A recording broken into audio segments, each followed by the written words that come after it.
Greetings, Poe fans. Thank you for joining us again. I'm sitting here with actor Tony Tsendeas. How you doing, Tony? I'm doing well, Jeff. Thank you. That's great. Tony will be shortly presenting the Black Cat, which is one of Poe's, I guess next to the Telltale Heart, one of his most famous stories, and it really lends itself to a theatrical presentation. It really does, yeah. Yeah. Now, Tony, we have people from all around the world watching this, and many of them are probably wondering, as an actor, why do you do Edgar Allan Poe? Well, you know, Poe gives us such amazing characters and such amazingly dramatic situation. You know, a lot of times when actors talk about stakes, like what's at stake for the character? Well, in Poe stories, the stakes are always very, very high.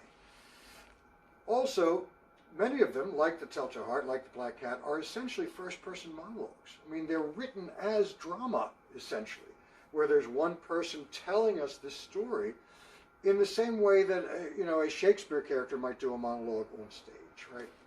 So I remember, as a matter of fact, reading in, I think it was the 8th grade, the Telltale Heart, and thinking, wow, this would be so cool to perform in front of an audience, because I was entertaining the idea of being an actor even then, and I thought this would be really wonderful. And I've been very blessed in that I've been able to perform that piece hundreds of times. And that 8th grader's initial thought was actually true. It does work like gangbusters in front of an audience. So yeah, I just think for the fact that it's a first-person narrative, I'm talking directly to people. The stakes are incredibly high, and the characters are so fascinating, so much detail, so much different facets to these characters that he creates, that it's really just for an actor a rich feast that you just want to consume. Yeah, I agree completely. Do you have a favorite Poe story? You know, I always said, for years and years and years, the Telltale Heart, and I still love the Telltale Heart. I mean, I just think it's construction, in the same way that The Raven is a perfect poem, Telltale Heart is such a perfectly constructed little short story. But I have to say, I've been gravitating, I've always loved Masque of the Red Death, but I was rereading that just a few days ago, and kind of fell in love all over again. That last line just hangs in my mind, illimitable dominion over all, right? And perhaps it's the relevance of it being so relevant today has maybe shaded my thoughts. But so right now I'm going with Masque of the Red Death. Well, I was going to say how appropriate it would be. I'm sorry, but I couldn't resist that. How appropriate it would be, the Masque of the Red Death, with what's happening around us now. Yeah. And that was our first presentation for the birthday celebration. And, with Poe, every time I read a story, something jumps out at me that I didn't pick up before. It's like, I've read this, like the Telltale Heart, dozens of times, but yet somehow I missed this one little phrase. I do the same thing, rehearsing them, and I've performed them hundreds of times, and then I'll be working on them and be like, And it's, I've known the phrase is there, I've said the phrase, but now it's striking me as perhaps a little different, than I had anticipated or I had previously thought about it. So I think that's also the work of great art, that every time you come back to it, you find something new. Well, the Black Cat, I tell students when I visit schools, and they all read the Black Cat, and many of them, there are 3 themes in that story that are relevant today, just as much as they were relevant in Poe's time period. 3 themes. The first one is animal abuse. The second, he abuses his wife. Spousal abuse. And then the main one. The main one is the linchpin that leads to the other 2, which is alcoholism. Alcohol abuse. Yeah. And when I explain that to children, it's like the light bulb goes off going, oh yeah, man. And unfortunately, too many of these students experience they see it in their world they live in, and suddenly the world of Poe opens up to them. No longer is he this strange dude that wrote weird stories. Suddenly it's like he's really making sense. He's something I can relate to. Yeah, relevant. Yeah, exactly. And I often think of the black cat as a bit of a cautionary tale, because he talks about being a very good person, but then this thing led him down, and all the stuff, I don't want to give away too much because you'll be seeing it soon, but all the stuff that happens after that, so it is a cautionary tale about moderating your behavior. Right, exactly. Well, Tony, thank you so much for joining the Poe Birthday Celebration. I wouldn't have missed it, Jeff. You and I and Poe have had a long and I think illustrious relationship together, so I know these are different times. We're having to do things like this. Hopefully one day soon we'll get back to some live performances. On stage. With living people, not dead people. And actually, I believe this is your first performance among the dead in the catacombs of Westminster. I think I did Frank here. Didn't I do Frank here a long time ago? You haven't done Poe. I haven't done Poe. You're right. Frank, by the way, is a character called Frank the Body Snatcher. Has a lot to do with Baltimore legends. Yeah. But yeah, you're right. Yeah. And so we are, by the way, here in the beautiful catacombs, so sitting among the dead. Next time you're planning your vacation, you're going to want to make sure you come and hang out with the folks here. Right. Well, Tony, thank you. Thank you. And are we ready to visit the Black Cat? Yes, let's have some fun. Let's do the Black Cat. Sounds good. Thank you. Thank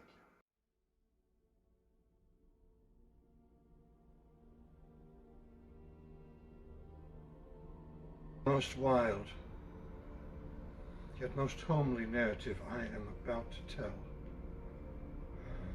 I neither expect nor solicit belief. Mad indeed would I be to expect it in a case where my very senses reject their own evidence. Yet mad am I not. And very surely, I do not dream. Tomorrow, I hang. And today, I would unburden my soul. My immediate purpose is to lay before you plainly, calmly, and succinctly a series of mere household events and their consequences. These events have terrified, have tortured, have destroyed me. Hereafter, perhaps someone with a greater intellect may be found who will explain my nightmare, someone who's more calm, more logical, and far less excitable than I, who will explain the circumstances I describe with horror and reduce them to nothing more than an ordinary succession of very natural causes and effects.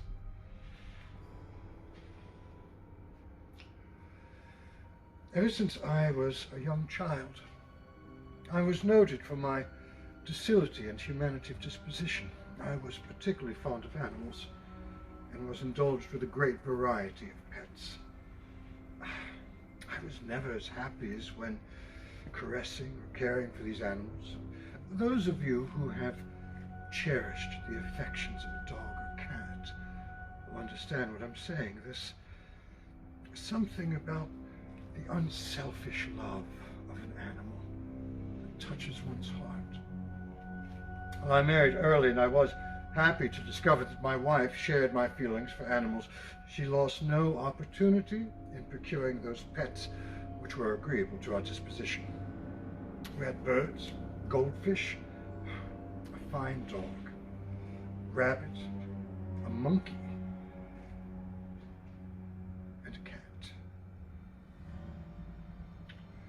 This cat was a remarkable creature, large and all black. When I spoke of its intelligence, my wife, who at heart was somewhat superstitious, well, she made frequent allusion to the popular notion which regarded all black cats as witches. Not that she was serious. I mention it for no other reason than I just happened to recall it. Pluto, this was the cat's name, was my favorite animal. I alone cared for him, I alone fed him. He accompanied me wherever I went about the house, and it was only with great difficulty that I could restrain him from following me through the streets. Our friendship lasted in this manner for several years, during which my nature and disposition changed for the worse. It was the demon alcohol that changed me. I blush to confess it. And I grew day by day more moody, more irritable, more regardless of the feelings of others. And I suffered myself to use foul language, and at length used physical violence against my wife. My pets, of course, were made to feel the change in my disposition. I not only neglected them, I mistreated them as well. Save for Pluto, however, for whom I still retain sufficient feeling to restrain myself from mistreating him, as I made no scruple of maltreating the dog, the rabbit, or even the monkey, when by accident or through affection they came into my path. But this disease grew upon me. For what disease is like alcohol? And soon, even Pluto, who was now becoming old and peevish, even Pluto began to experience the effects of my ill temper. And one night, returning home, much intoxicated from one of my many haunts about town, I fancied that the cat avoided my presence. Well, I seized it, when in its fright at my violence, it inflicted a small wound on my hand with its teeth. The fury of a madman possessed me. I knew myself no longer. My soul seemed to take flight from my body, and a fiendish, gin-nurtured demon seized every fiber of my frame. I took from my waistcoat a penknife, opened it, held the poor creature by its neck, and deliberately cut one of the eyes from the socket. I blush and I burn and I shudder when I describe this damnable atrocity. The next morning, when I awoke, I experienced a sentiment half of horror and half of remorse for the crime of which I was guilty. I soon turned to drink and drowned all memory of the foul deed in the excesses of wine. In the meantime, the cat slowly recovered, and the socket of the lost eye, it is true, presented a frightful appearance. But he no longer seemed to be in any pain. He went about the house as usual, but, as might be expected, fled in extreme terror whenever I approached. I felt remorse for my crime. I grieved that the animal who so loved me now hated me. But this feeling soon gave way to one of irritation. And then the spirit of perverseness took control of me. How many of you have done some wrong thing, you knew that it was wrong, and that is exactly why you did it? One day, in cold blood, I slipped a noose about the cat's neck and hung it from the limb of a tree.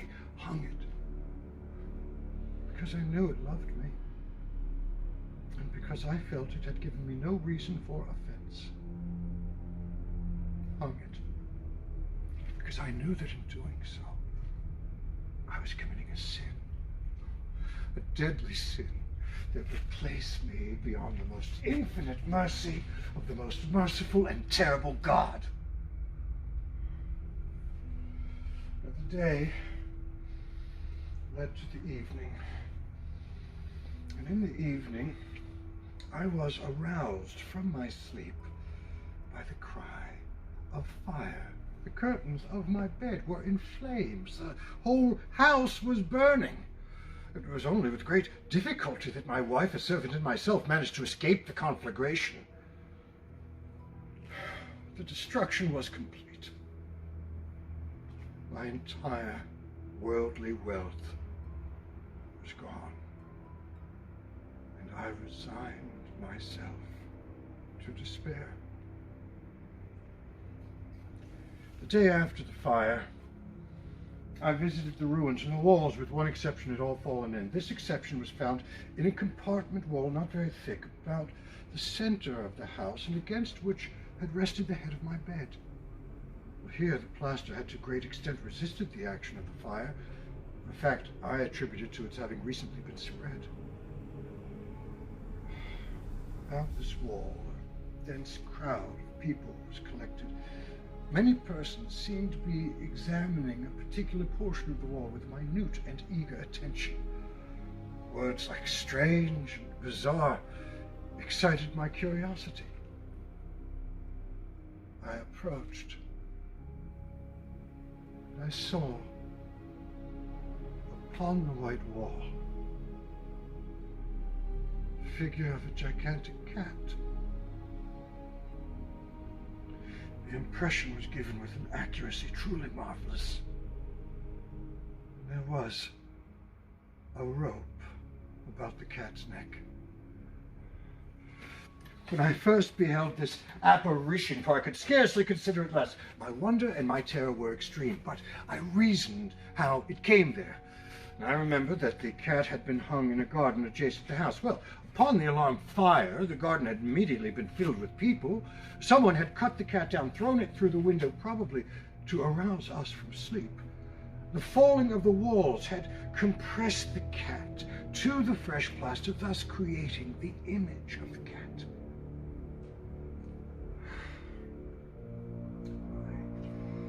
I still felt remorse for my crime. I began to look for another animal to take Pluto's place. I searched about all the vile haunts I frequented, looking for another pet of the same species. One night, as I sat half stupefied in a den of more than infamy, my attention was drawn to some black object reposing upon one of the immense hogsheads of gin or rum. I approached, and it was a very large black cat, fully as large as Pluto and black, with one exception. This one had a white splotch of hair about its neck. Upon touching it, it immediately rose and purred and appeared delighted with my notice. This, then, was the very creature I had been searching for. I at once offered to purchase it from the landlord, but he had no claim to it. He had never seen it before. I brought it home, and my wife took to it immediately, but for my part,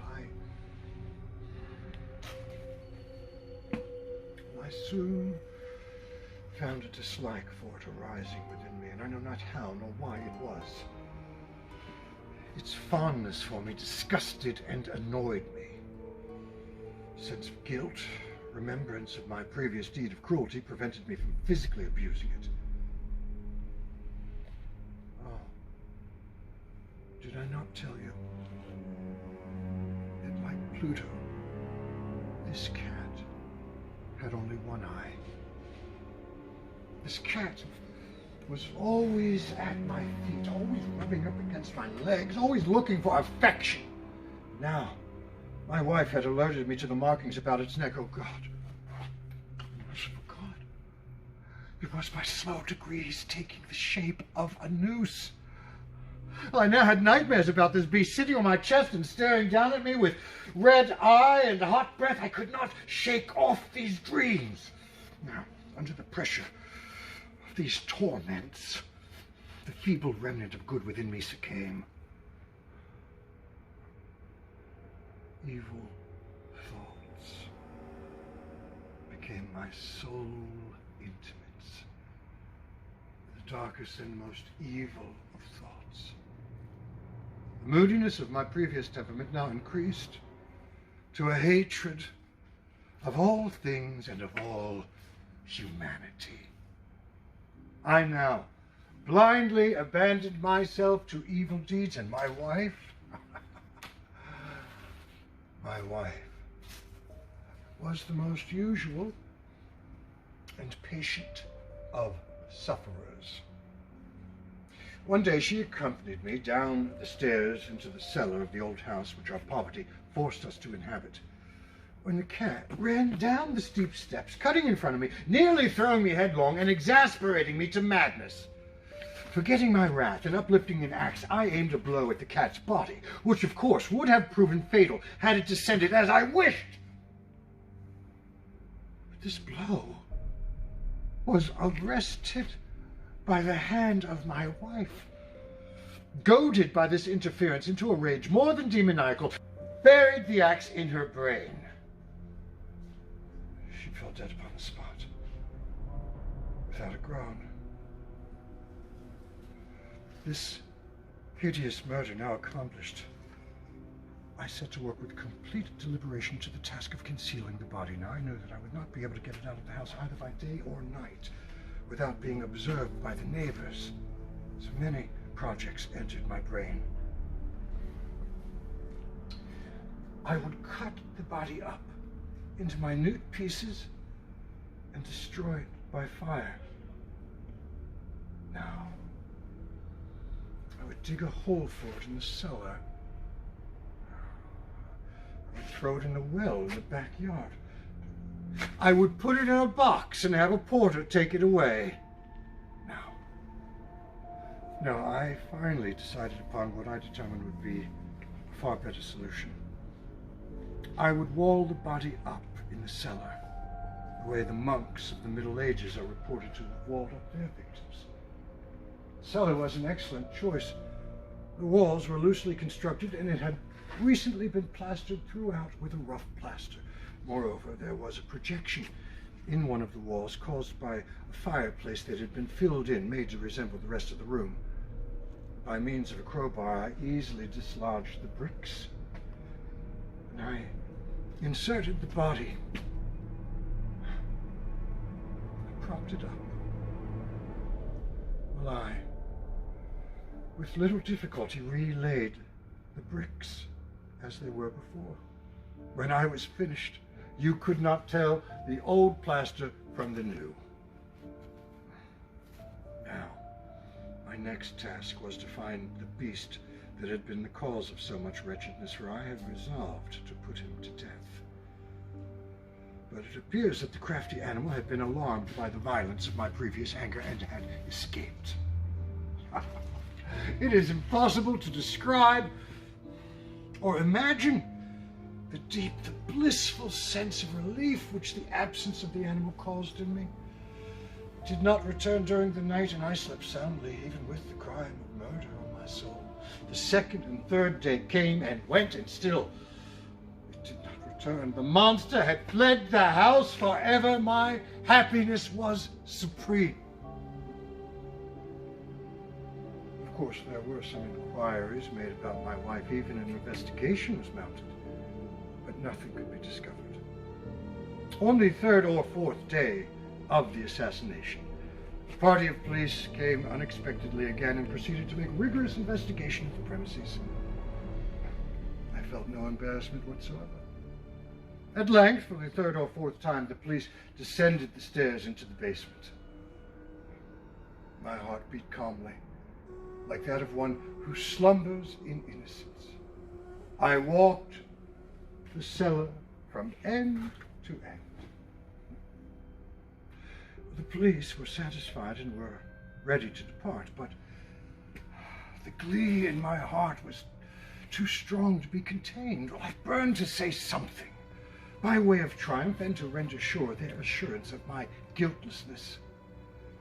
Gentlemen, I delight in having allayed your suspicions. I wish you good health, gentlemen, and a little more courtesy. By the by, this is an excellently constructed house. In my enthusiasm to say something, I hardly knew what I was saying at all. Yes, I must say, a very well constructed house. Why, these walls... Oh, are you leaving so soon? These walls are solidly put together. With that, I picked up a cane that was lying nearby, and with sheer bravado rapped upon the very spot which contained the corpse of my wife. But may heaven deliver me from the fangs of the archfiends, for no sooner had the reverberation of my blows sunk into silence than I was answered by a voice within the tomb. A cry like the sobbing of a child, muffled, broken, then growing into one long, loud, continuous scream, utterly inhuman, a howl, a wailing shriek, half of horror and half of triumph, such as might have arisen out of hell. Of my own thoughts 'tis folly to speak. The officers on the stairs remained motionless for a moment through extremity of terror and of awe. In the next, a dozen stout arms tore the wall, and it fell bodily. And there, before the eyes of the police, already greatly decayed and clotted with gore, stood the corpse of my wife.